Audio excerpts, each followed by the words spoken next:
It's 4:15 a.m., July the 14th, 2011. The same cluster's back over Toronto. This is the third or the fourth day in a row.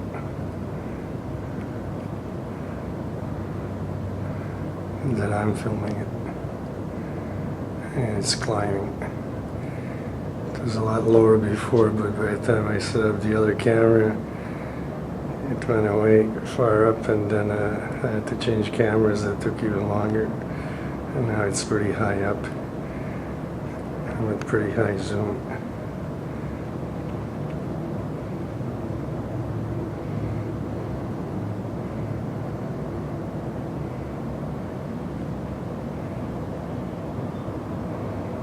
Okay, so that's what it looks like. I have to hold the camera on it in order to keep it in the frame, because it's moving pretty fast. You can see the orbs going counterclockwise around the nucleus, and the nucleus at this point has to be where the production or reproduction takes place. Not only the energy production, but also the reproduction. And that's what's come to light in the last few days, that the cluster nucleus is somehow connected as well to reproduction, and that these things are doing it in the air as well as on the ground. And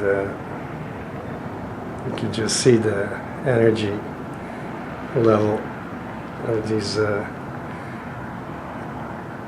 what they are is wasps, black wasp species, and they're alien to our planet. They sure don't come from Earth. They don't look anything like I've ever seen on Earth. I've seen a lot of things, but these things don't look anything like anything I've ever seen, or even on TV or in the media anywhere. They're just, they look like super predator species, all black, and have a very hard shell, a large head, large mandibles, big eyes, 2 antennae. The body has 3 parts connected by some sort of tube, each part connected to the other by a tube, and has a thorax with 2 sets of wings that are spaced, one near the head and one at the bottom of the thorax, and they're in tandem, one after the other, and the wings can rotate and pitch in any direction, and that gives it great control over flight. It can fly fast, it can fly in place, hover, it can fly left and right without any difficulty. It can fly forward and backward. It can change altitude real fast, dive, and then stop on a dime. It can do a lot of things. Very dangerous insect, because they have like the thorax with the double wings, 2 sets of wings, and then they have a tube leading from that to a little bead-like portion, which is in the middle, and then from there there's another tube leading to the abdomen, and the abdomen is huge. It's like half of it, and in that abdomen is a big stinger at the end of it, and then there must be a lot of poison in it as well, because either the poison's there or in that bead in the middle, but the poison is somewhere, because the stinger like that has got to be poisonous. The whole insect is black. It's like gun black, and it has a very hard shell. You can't crush it unless you use a heavy hammer and you really swing hard. and when it attacks, it goes right for your head for some reason. Maybe it can sense your breath or something like that. It probably senses the heat and goes right for your head. And they're relentless when they attack, very aggressive and very smart the way they do it. It's nothing to be taken for granted, because they're very dangerous. They have that stinger and they have large mandibles. So the wings are clear, but black clear. You could see through them. They're transparent. It seems like you can see through them, but they seem like transparent black and look very plasticky and sound plasticky when they vibrate, raspy, and just like two pieces of plastic hitting on each other, because there are so many wings you could hear them. And there's 4 wings in all, 2 sets of 2 in tandem.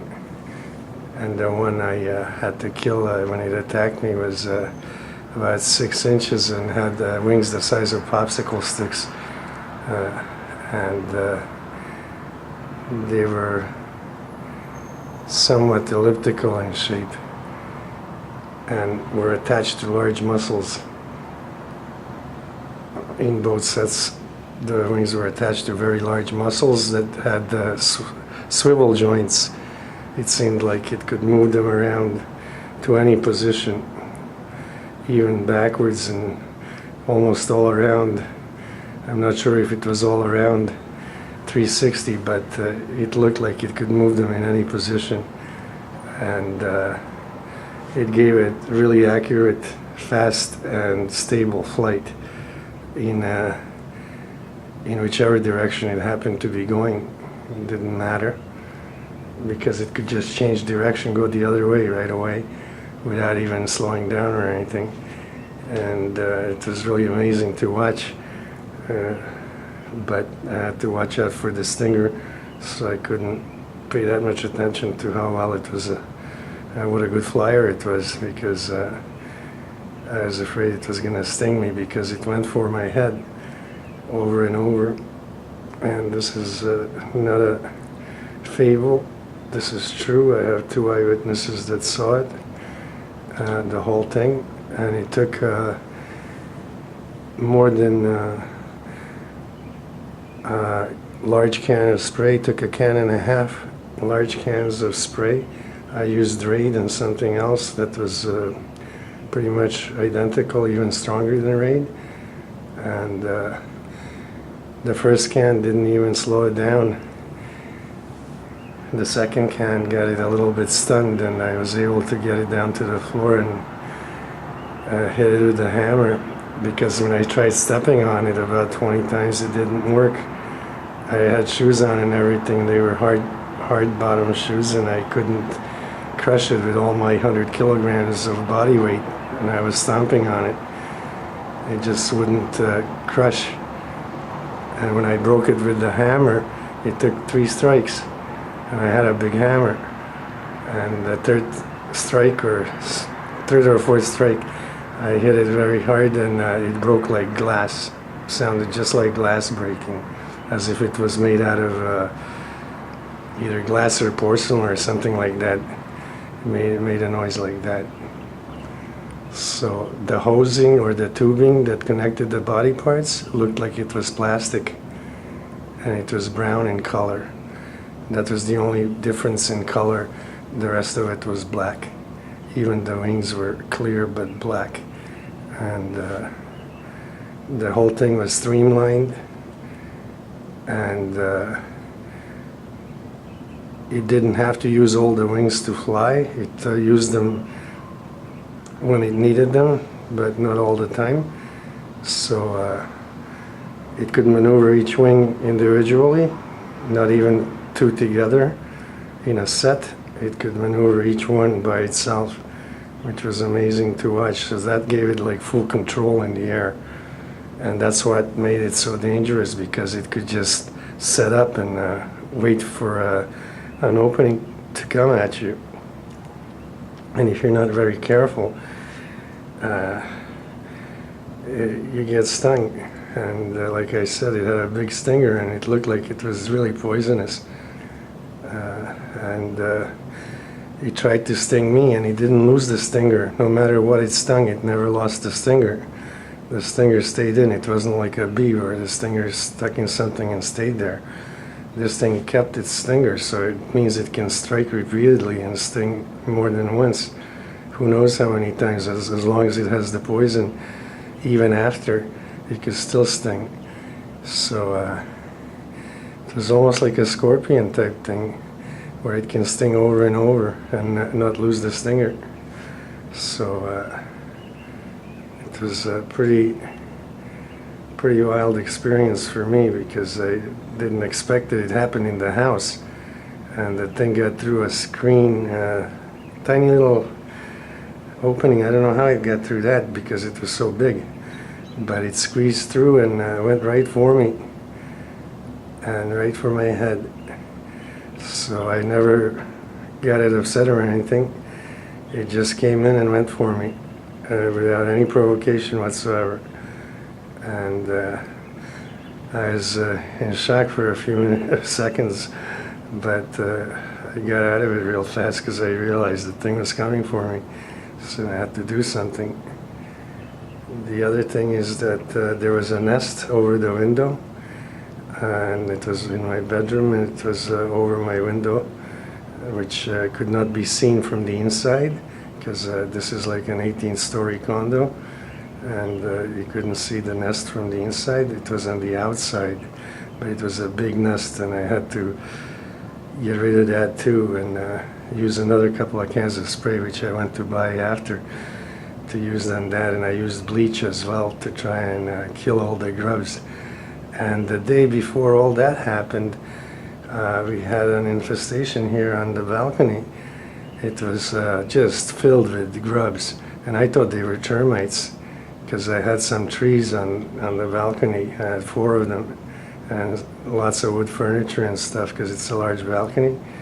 And I thought they were termites just eating up all the wood, because I've noticed all the trees being eaten up around me. So I assumed they were termites, and I tried stepping on them too, and you couldn't kill them because they wouldn't be crushed even when you stepped on the grubs. And when I used poison on them, they moved really fast out of the way, and they were climbing all over the walls and everything, even over on the large window at the balcony. That's like a door and a window together across the entire wall. They climbed all over the window with no problem. They were good climbers and fast. So you had to act quickly if you wanted to get them all, because one of them could mean 10,000 tomorrow, because that's how fast they multiply. And you can see how many are in the air all around that cluster. So basically, it's like war over here with insects, because they, well, the other thing that they did was they were under the outdoor carpet I had on the balcony, millions of them. It seemed like millions. The whole balcony floor was moving when I lifted the carpet. They were inside the soil where the trees were, in all the 4 trees. And then when I lifted the carpet, I noticed a crack in the balcony floor, and they had gone into the crack and burrowed through the concrete and made like a 2 foot by 1 foot wide and 1 foot deep balcony area, almost ready to fall through, because they had burrowed all through it and made a nest inside the concrete. So I was stuck having to dig that whole thing up and out and kill them in there, and then replace the entire portion with quick drying cement, because I had no concrete. So I used wire and to brace it, and then I used quick drying cement to fill it in, and then spackle it over to smooth it out. But what a job. And So there was like a lot of them on the balcony, a lot of them in the nest, and this one that came into the house right after me. Maybe it saw me clean out the balcony the day before and it was angry with me or something, but I didn't do anything to it. It just came right into the house and went right for me. And it went through the screen to do it. And I don't know how it got through a tiny little gap because I hadn't closed the screen just all the way to the end. It was like an eighth of an inch or something like that. And it went through a big insect like that. So that's not the biggest one. That was just the juvenile. They grow much bigger and they grow fast. Once they're that size, they get much larger very quickly. In a few weeks, they're almost adults. And they just get bigger and bigger because they eat so much. And they eat plants, they eat little animals, they eat birds, they eat anything they can get their hands on. And there's so many of them that it's a serious matter because there's clouds of them in the sky. Look how many there are in the sky around that thing. Look, this is all them. This is not pixelation. These are all insects. So that's on every side of that cluster. These are all insects. And for me to see them with a camera that high up in the sky, it means only one thing. They're very large. Otherwise they wouldn't be visible at all. Because that cluster in the sky looks like a star. And that's what it's supposed to pretend to be. Watch, I'll back off. Look how high up it is. I'll show Toronto. See if I can get it. There's Toronto down there. So it's, if I can find it. Yeah, there it is. So it looks like a star if you're looking with a naked eye. You have to know that it's a cluster and that it's not a star at all. Look, this is what it is. I gotta get the camera to stay. And there it goes, changing shape. And they do that a lot. I have to hold the camera on it, I can't get it into position because it's still moving. But they change shape because it's a living mass, and that's just the nucleus of the cluster, and the cluster revolves, the organisms in the cluster revolve around themselves, around their own axes, and around the edges of the cluster really fast, and therefore create electromagnetic energy with all that motion. And they also create plasma because they superheat the air with the speed that they go and move at. And the rest of the cluster, the larger cluster, that's the real big cluster that's kilometers around that nucleus, that cluster revolves around the nucleus as well. And it's all counterclockwise. All the motion is counterclockwise. So at the end of the day, they make a lot of electromagnetic energy. And you can just see the plasma and the colors change and everything. But the reason they can change shapes like that is because it's a living mass and the organisms move around in different areas of the cluster nucleus, in different areas of the cluster, and they move around also in their orbits around the nucleus. They're not always keeping the same orbit. It depends on the vibrations, frequencies, and their speed. But they all try and maintain a certain vibrations frequency so that the cluster itself on the whole, the nucleus and the rest of it, can produce a great deal of electromagnetic energy in a most efficient way. Everything about these insects is efficiency. They're just like busy bees, but they're wasps. They're not bees. And I consider them very dangerous, being that they're hard to kill like that, And now that they've invaded every place down here, on every tree and all over on the buildings, now they're making nests up 18 stories in buildings, and the air is full of them. It makes it a serious matter, very serious. So it's no longer a thing to ignore, because look at what you're ignoring. And not just that center there that's glowing, all around it, all of these around it. You're ignoring millions, billions, I don't know how many. There's so many that the sky is packed with all of them. So, see, it's doing that by itself because now it's upset. It can probably hear what I'm saying. There's enough of them around. They probably have some right around me that I don't even know about. I just hope they don't come down and sting me. I'm beginning to think twice about filming at night when I can't see them because they're black.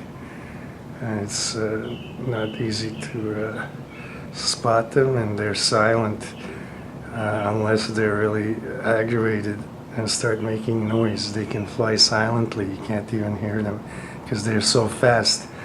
They come before the sound does. Look how fast they move around that nucleus. And that's how fast they can fly, even faster. So they come at you before you hear them. And before you know it, they're on top of you. And they go right for your head. I know that from experience the other day, because I almost got stung in the head. And I had it cornered with a can against the wall at one point because it landed on the bottom of the can. As it went for my head, I put the can in front of me out of just a reaction. An instinct, and it hit the can and landed on it at that speed. It just caught on to the bottom of the can, so I immediately smashed it into the wall and dented the wall. But it didn't do anything to the wasp. And it tried to sting me with the stinger, and it was like going all over the place. The stinger like a whip. So I had to be careful not to get it into my hand or anything, because it just kept trying to sting as long as I had it against the wall with a can. But eventually it got freed because I couldn't keep the can steady enough against the wall because it was moving, and it got freed and just flew around the house more. And I got the broom, and as soon as I had a chance, I smashed it against the wall, because as it came for me, it was close to a wall, and I used the chance to smash it against the wall, and I did. But nothing happened. The broom wasn't strong enough or hard enough to see it's going out of range. I'm not able to, too bad. The camera can't go any higher because now it's like straight up, and now that it's a hexahedron, look how many of them, one inside the other. And what those things are right now, the one inside the other, like now you can see it, those are electromagnetic fields. And what they do is they set up the orbs in a pattern and create those electromagnetic fields, and they tune them. And one is for creating the energy, one is for distributing it, and another one is for containing it. So there's at least three. Sometimes there's 4, 5, 6, I don't know, depending on what they need to do for different functions. But there's those three are like the ones that they have in general and all the time. Every cluster nucleus works on the principle of three of the fields, at least three. So there's a lot of organisms in the air, a whole lot. And these are not pixelations or anything of the sort. It's that thing, and it's them. They're very intelligent. They know what they're doing, and they're not mere insects. They're really intelligent insects, and there's a whole lot of them. You see how he changes shape just like that? That should tell you how dangerous they are. Just the fact that they can change shape like that, and color and everything.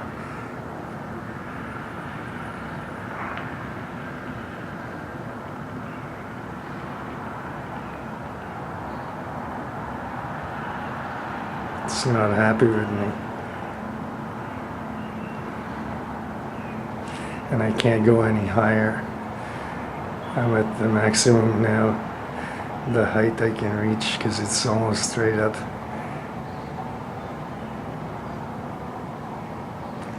I'm just pushing this thing down as far as I can just to get a few more minutes.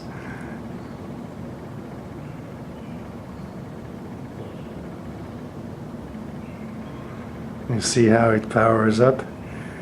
That's how it produces the hexahedron. When it powers up like that, then it creates the hexahedron. It can create other shapes. It can create a cube. It can create a perfect sphere. It can create an oval to look like a saucer. It can do many shapes, and the cluster nucleus there can fly as a whole thing. And the cluster alongside it, that's all around it, it goes along with it, but it's invisible because the organisms aren't like as packed together and glowing as the cluster nucleus is, but they're still there. So when you look at a saucer-looking thing, think of much bigger. Think of like between 10 and 100 times bigger, maybe even more all around it, that these organisms take up all that space, and you don't even see them. You only see the glowing nucleus like that, or you see a black orb sometimes that looks like a saucer, but that's what it is. It's a cluster of these things, and it's the nucleus that you're looking at. And if you're far enough away, you can see the entire cluster, and that'll look like a saucer, because what they do is they flatten it into an oval when they're traveling really fast, because that seems to be the most efficient. It's an elliptical disc, and that seems to be the most efficient way for them to travel at fast speed or super fast speed. When they go really super fast, you can't see them. Then they either leave our dimension or go so fast that you can't even detect them. They move faster than any perceptual means we have, cameras included, even if you have a high-speed camera. So these are nothing to be ignored, nothing to be denied, and nothing to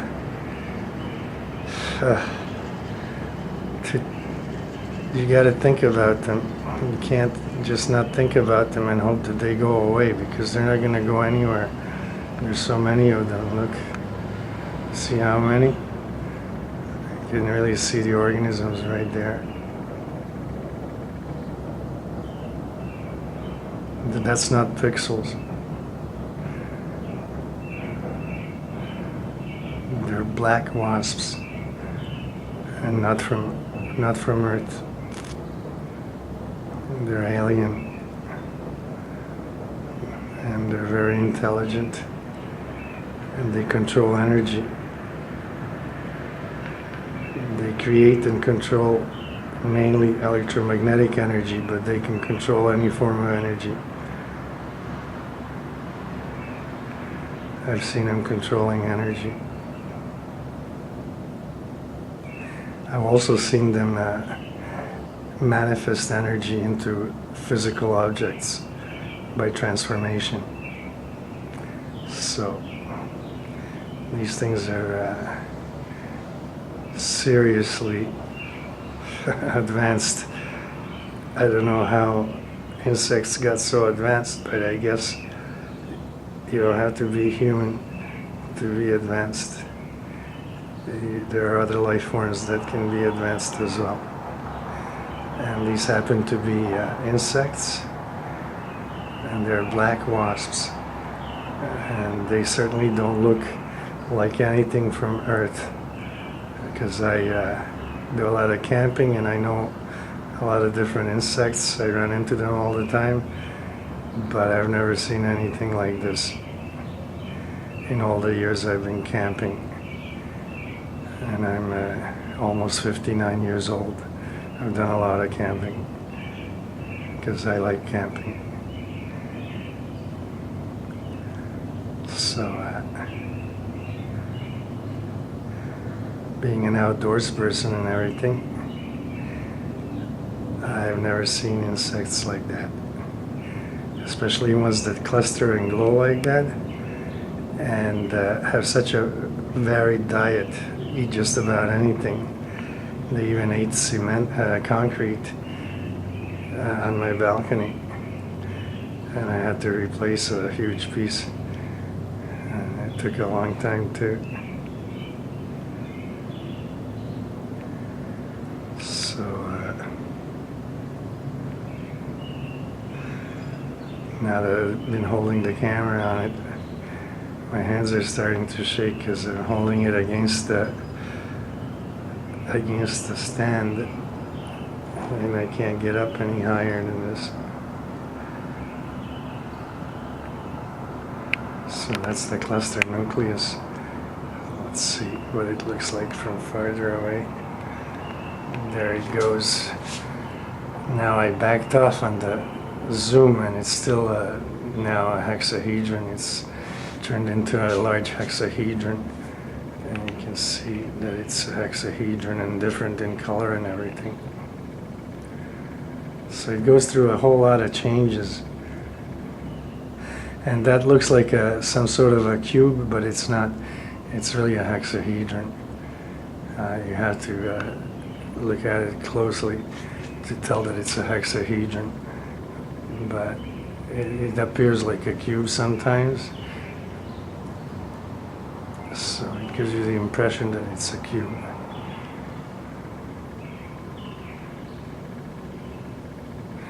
Not that they can't make a cube, but usually in cluster nucleus they stay as a hexahedron,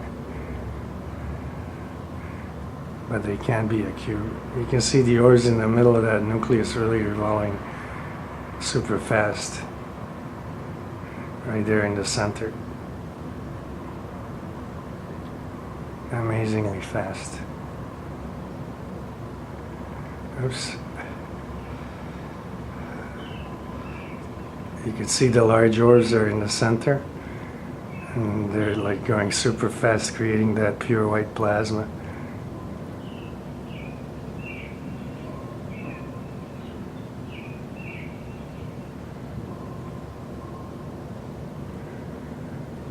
So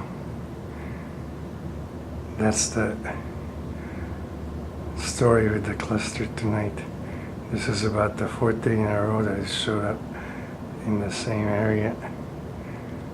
And it's not a planet or a star. It's not a helicopter or a plane. It's not the sun or the moon. It's a cluster. It's a cluster of alien living organisms, which in this case are black wasps. And you can take that to the bank. I just had to deal with one in my house, so I know what they are. Very dangerous insects, and there's so many of them. Thanks for watching.